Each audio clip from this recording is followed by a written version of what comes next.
If you've ever shot a media day, you know the drill. Same lighting, same background, just different athletes. The challenge isn't editing fast, it's editing consistently. These media day portraits for this professional softball team was shot at the same place, same location at the same time.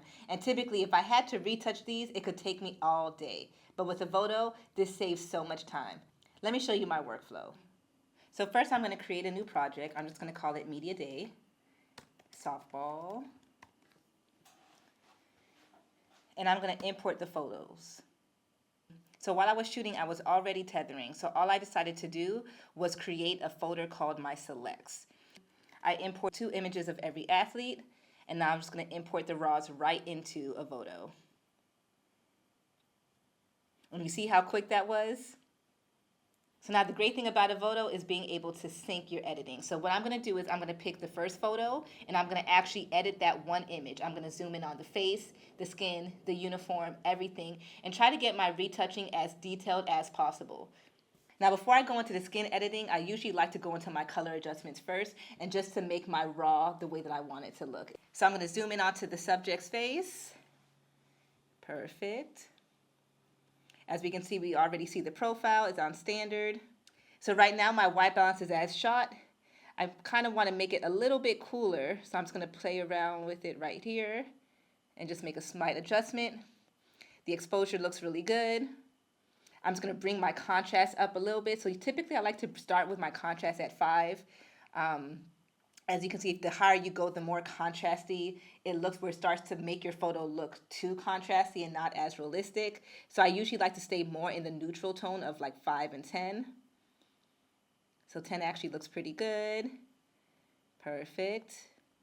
I'm going to go down to my shadows. Because they're wearing a black uniform, I want that black to pop a little bit more, so I'm just going to bring my blacks down slightly.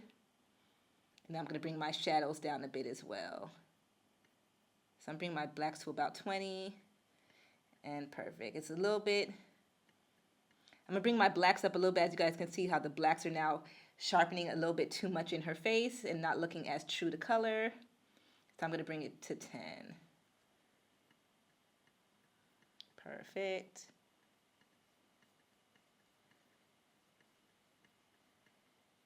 The sharpness looks pretty good, so I don't really have to do anything with the clarity. If you want to bring anything up with the details in terms of like sharpening, you could always sharpen it a little bit more. I think the sharpening on here already looks fine, so I'm not going to really play with that. I don't think we have to do any color grading because, again, I'm trying to make these images look as true to color as possible. All right, so now that we're done with our color adjustments, I'm going to go into the portrait retouching. Now, the great thing about Evoto is it actually separates your portrait retouching from male, female, child, senior, and all. So, of course, because we're shooting with women, I'm going to turn it on for female. And I'm going to start, I usually like to start at the top. I don't really go forward and skip ahead. I like to just start at the beginning, which is the blemish removal. Sometimes it seems like you don't know where you want to start or how these actual sliders work. So I always say, shoot it all the way to the max, right? When you shoot it to the max, you can actually see what it's actually going to do. And it makes it a little bit easier when you have to customize your settings, right? So right now it's all the way at the max. It looks really, really good if I turn it on and off. But oftentimes I know that a lot of my subjects still want to look realistic. They still want to look true to themselves. And sometimes the blemishes that we may want to remove from them are blemishes that they want to keep. So instead of going all the way to 100, I'm just going to bring it down to keep it a little bit more realistic, as well as you still want to be able to keep some of that texture within the skin, especially when you're shooting with sports. Whenever you're shooting with athletes, you still want the images to look realistic. You want them to look as raw as possible. So you still want to be able to do some skin retouching, but you don't want them to look like a beauty portrait, because then that takes away from the athleticism. It takes away a little bit from the strength as well, all right? So right now, as you guys can see, I just decided to go to about like 30.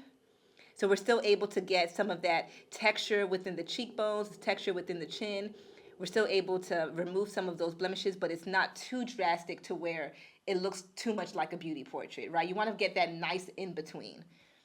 All right, so face mole removals. I typically don't remove moles off of people unless they request it, because again, these beauty marks are sometimes what their brand is associated with, or sometimes what's true to them. All right, so reduce face shine. So as you can see, there's a little bit of shine on that forehead, and typically whenever you're doing portraits, most people, you will usually get that shine around the forehead or the cheekbones. So I'm gonna reduce the shine a little bit, just raise it up. And I usually just like to take my time with this. And the reason I'm taking my time with this is knowing that I'm going to utilize this to sync all of the photos, right? So I want it within my first image that I'm editing, I want to take my time in reducing and making all these adjustments, knowing that I'm going to be able to batch edit all the images and not have to really go back and tweak so many times for all of the images. So I'm going to reduce that face shine a little bit more. And whenever I'm making adjustments, I always like to do the before and after. You just want to be able to see how far you're coming with your edit. All right, so dark circles and eye bags. You know, hey, naturally, we're always going to have some eye bags. All right, so we're just going to remove and perfect. And again, it's just nice and soft. All right, so lip wrinkles and flakes. So sometimes if your subjects have any dryness, you would want to use that just to soften out the lips. I typically don't do it with men unless it needs to be done. With women, you just want to do it just to soften it up, especially if they're wearing lipstick that can sometimes get cracked during the photo shoot. So I'm just going to raise it up slightly. All right, so now face wrinkles. Luckily, she doesn't really have any forehead wrinkles, so that's great. Some eye wrinkles, I'm just going to raise this up slightly. Perfect. Now for body blemishes, because they're wearing a uniform, we're only going to really see their arms, not their legs, because we did not do full body. I'm just going to raise up my body blemishes to about 27. Let's go to 30. Neck wrinkles. We all have necklines, guys, so this is a good tool to use. Again, I'm just going to make some baby steps up. If you go all the way to the max, again, you'll be able to see what that difference actually looks like within the neck. And it actually looks really good to the max. It doesn't look drastically different or drastically soft, so I'm going to keep that all the way at 100. We don't have to worry about armpit touch-ups because they're wearing the uniforms, which are covering their armpits, so that's great. We don't have to worry about stomach stretch marks either.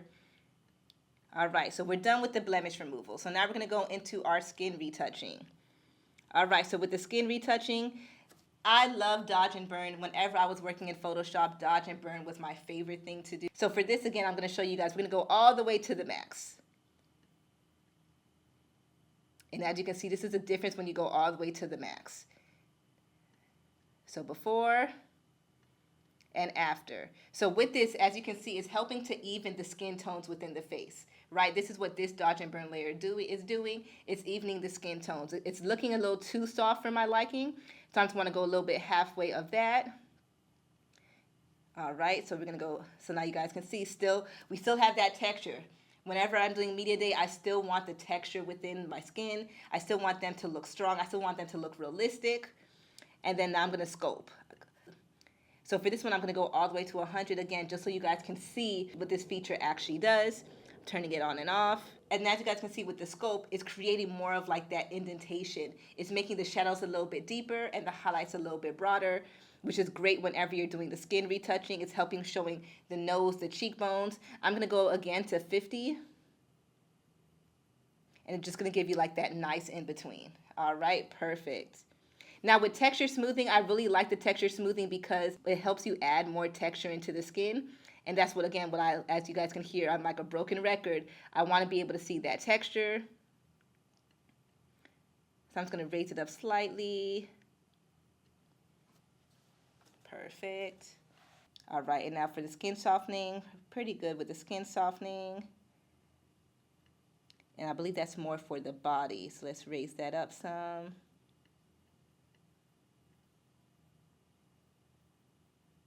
And then we're going to do some dodge and burn for the skin, for the body skin. Just going to bring it to 50. Nice.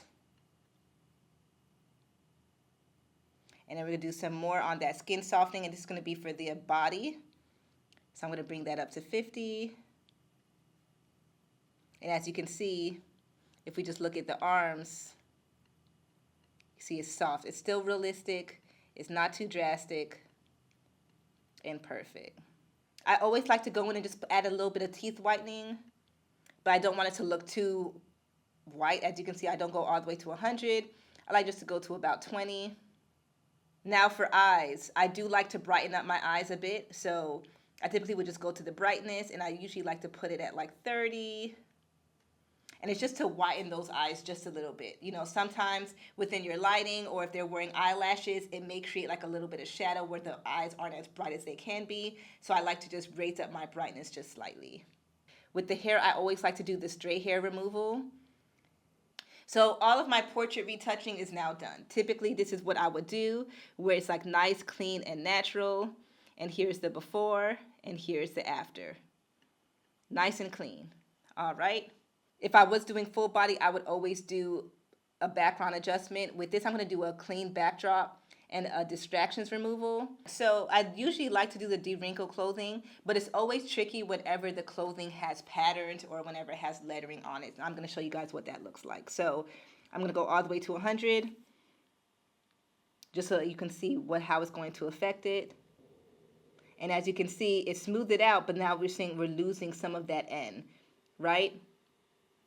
So what I'm going to do is I'm just going to drop it down to about 50. Let's see what that 50 looks like. So it's a nice in between. I'm just going to bring it a little bit lower. All right, so that's a good place to start right here. All right. So now, here's the before, and here's the after. Before and after. All right. So now that that's done, I'm going to select all of the images, and I'm going to sync. So I'm going to sync every single thing that I just did, from the color adjustments to the portrait retouching, background adjustments, and the clothes adjustments. I'm going to sync all of those, and I'm going to hit sync. And the great thing is everything that we did to this one image, they're going to do it all across the board. Now, Evoto does a great job with syncing everything that we just did, but I still recommend going through each image and just fine-tuning if you have to. You just don't want to send all the images to the client without looking at everything. Still go through all those images one by one. So now I'm just going to go through each of my images, seeing if I have to do any quick fine-tunes. This image looks great.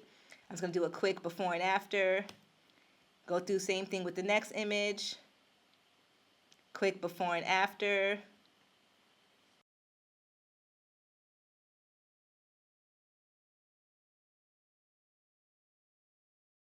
So with here, I'm just going to go in a little bit more, and I'm just going to actually bring up my stray hairs removal all the way up to 100. And perfect. Same thing with this image.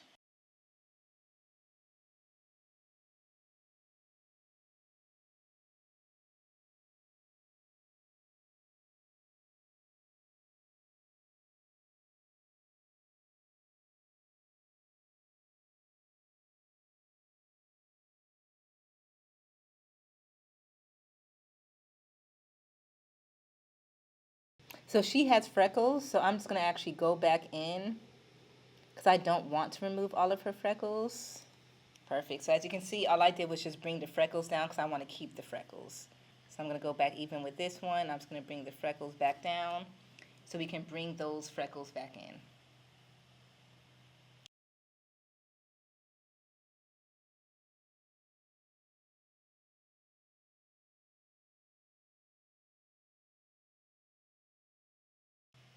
All right, so once I'm happy, I'm going to export everything at full res.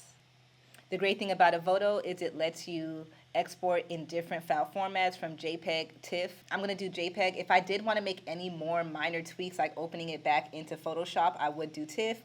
But because the edits are great and the way that I need them for my delivery, I'm just going to keep them as JPEG. I typically like to put it in the original file folder and just make a subfolder called edits, just so I know where everything is. I'm going to keep it at 100, keep it at best, and then I'm going to export.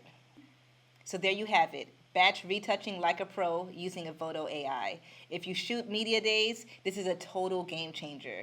If you found this helpful, hit the like button, share it with a friend, and if you have any questions, don't be afraid to ask in the comments, whether it's about Evoto or Media Day workflow. And if you want to try Evoto for yourself, check out the link in the description for a free trial and also for a discount. See you in the next one.